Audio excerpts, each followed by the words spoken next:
We're always in motion. There's an aligned equilibrium of mind, body, and soul. It's a harmony.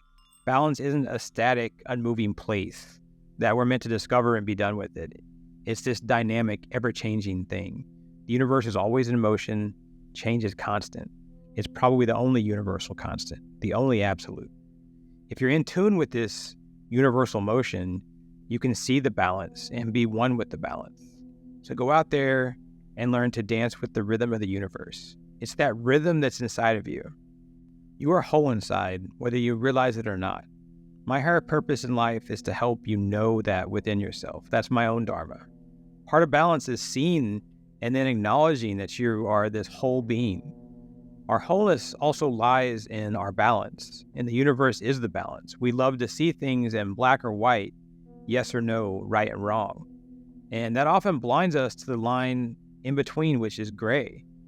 This is the path that we're meant to walk. It's the universal path of balance. It's the way of Taoism, and it's where the ultimate truth lies. Your truth, yourself, the divine, the Brahman, nature, Christ consciousness, whatever it is that you call it, this is balance. There's this balance of the multiple balances. This isn't simply spiritual balance or balance of the mind or balance of the body, but it's the balance of each of these. Discover how to balance your mind, body, and soul as individual things, and then how they can balance with one another so you're centered and grounded. Then you'll be aligned and at peace throughout your being. We'll start with balance in the mind. Mental balance is a state where stress, emotions, and thoughts are managed in a healthy way. You don't let them have domain over you. Learning to process emotions and thoughts as they happen. And don't hold on to them. We hold on to them, and then that attachment puts us out of rhythm and out of balance. If you stop automatically responding to your mind, suddenly you have greater clarity. This reduces your anxiety. It brings you peace. And you can build a habit to maintain this perspective. Perspective is so important. How you approach things will ultimately decide how you receive the universe. And then we have to think about the future and the past. As part of our mental balance, we have to decide what we're going to do with the past and the future. There's a lot of letting go involved with this process. Forgiveness of self and others, along with non-judgment of self and others. I'm not going to dive deep here, but if you want to get more into letting go, check out our video on the subject. And moving on to balance in the body, it doesn't matter how deep we are in our spiritual journey, we still occupy this real world, and we have to be in harmony with our physical body. Don't forget to listen to your body. Each of us is different, and only you know you. So just spend time with yourself and notice what you need, and notice what works for you. Part of our whole wellness is maintaining physical health through nutrition, exercise, rest. I call all of this stuff life blocks because they're these blocks of life that keep us centered and grounded in our day-to-day. They extend to relationships, our finances, our job, routines and habits, and even the spaces around us. Think about your home, your workspace, even your car. All of this impacts our physical balance. That starts to look kind of complicated, right? Because there's so many of these blocks of life. Don't let it overwhelm you. Just take a step back, slow things down, and don't try to tackle all this stuff at once. Learn how to manage these life blocks, and you can see this incredible benefit to your physical well-being and your physical balance. This will lead to balancing your overall mind, body, and soul. If you're enjoying this video, please hit the watermark in the lower right-hand corner of this video. And if you think any friends or family might benefit from it, please go ahead and share it with them. And now we'll talk about balancing the soul. So we'll get into the spiritual equilibrium that is probably the ultimate balance. It's many different things to different people in various cultures, but the common threads here are a deep sense of inner peace, purpose, connections to something greater. Part of being balanced in your soul is to know some very basic things about yourself. What are your values? What guides your life? What are your beliefs? Can you describe them to me right now? If you can, that's great. Start to consider how those values and beliefs guide you. Are they aligned with how you're actually living your life? So if you have these values and beliefs, are you actually living them? And if you don't know what they are, that's okay too. Take some time with yourself and let it develop.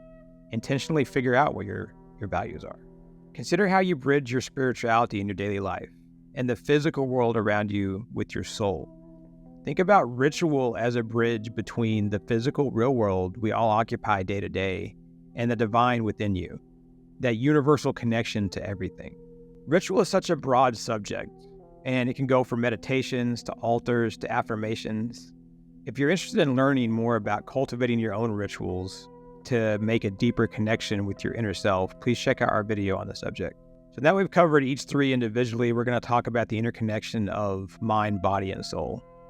Each of these aspects of your existence can obviously impact one another. So you have to embrace this holistic approach to how do you live your life. For most people, there probably has to be a decision to live in a way that achieves this balance. That decision has to be then moved into action with intention and awareness. Those are words you'll hear often in spiritual discussions, intention and awareness. If you live your life in this way, you have a much better shot at achieving this balance of your mind, body, and soul. Imagine how good you'd feel if you weren't just centered in one area, but were centered in your mind, centered in your body, and centered in your soul. Your body feeds your mind, which feeds your soul, which feeds your body, and so it continues around and around. But it's worth repeating that you have to decide you want to be aligned and balanced. It's not enough to want it. You have to need it. And then you have to put in the work to meet the universe halfway to make it actually happen. So we've talked about balance, but consider the imbalances. We all have things that get in the way, that stop us from thinking straight in our mind, that cause us to overthink or overreact with our mind. We have adult stuff that gets in the way of our physical well-being and balance. Even our mental overthinking or imbalances can keep us from being physically whole. There's all this noise in the world that takes on these different forms. Consider what noise impacts you the most. What distracts you and keeps you from being aligned and balanced? Write it down. Maybe even journal about it. Figure out what's blocking you. These are your imbalances, and our path to mind, body, and soul alignment runs through them. Imagine what can be. As you consider living this combined, balanced existence, think about what it would mean to you. Visualize the peace and calm it would bring you. Not just the peace from a spiritual perspective. Think of the calm you'd feel in your mind.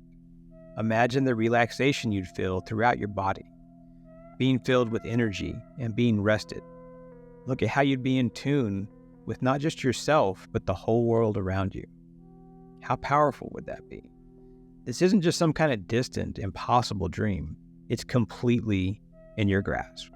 So how do you do it? That's the question, right? And I'd say you just start. You're capable of starting it today. And starting might be the hard part for a lot of people. Have you ever dreamed of something or told yourself that you were going to make a huge change? Maybe you had the desire for change and you made a big decision that tomorrow was going to be the big day. For many, it happens later at night before we're going to bed. We see the next day as the day that we're going to change our life. And then morning comes and that feeling's past and the resolve is gone. Maybe you have to learn to start. This is a big subject, and if you're interested in learning more about starting, please check out our video on it.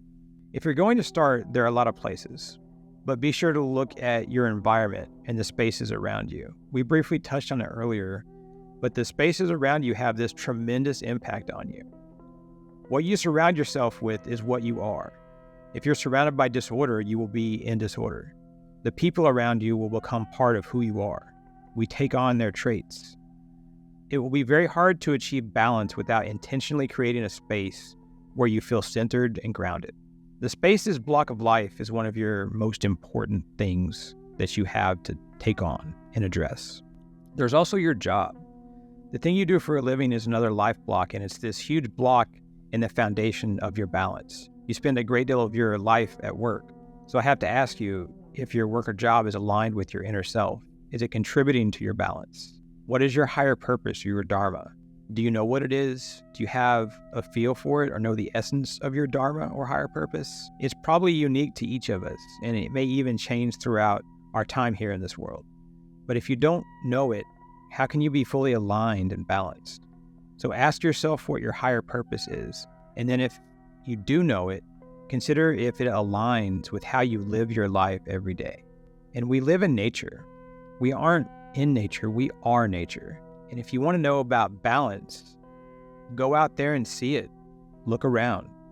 Nature will tell you so much about balance, the balance of our living, breathing Mother Earth, and the balance within you and all around you. Check out our video discussion of braiding sweetgrass for a beautiful dose of wisdom on nature and balance.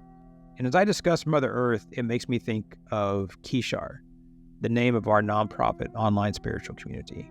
Kishar was named after the Sumerian goddess representing Mother Earth, or Gaia. And community comes up as such an important concept and balance for me. We have our own unique journey and our own internal balances, but at the same time, we benefit from sharing our journey with others. We're communal creatures, and I think we can benefit from those community connections. So think about how you can align your mind, body, and soul and move with the rhythm of the universe. Get to know yourself and see that you are completely whole inside. This balance doesn't have to be something that you capture or trap. It's simply something that you find already exists within you. You peel back the layers around you, these artificial walls you've created and that society has constructed around you, and you simply walk free. You become calm, you become peace, you learn to quiet your mind, you learn to take care of and listen to your body, you reach out and touch your soul. This is spirituality in its very essence. What do you think about how balanced you are at this point in your life? Do you think there are things you could work on to improve your alignment? Let me know in the comments and I will absolutely get back to you. If you enjoyed this video, please like it. And until next time, I wish you peace on your journey.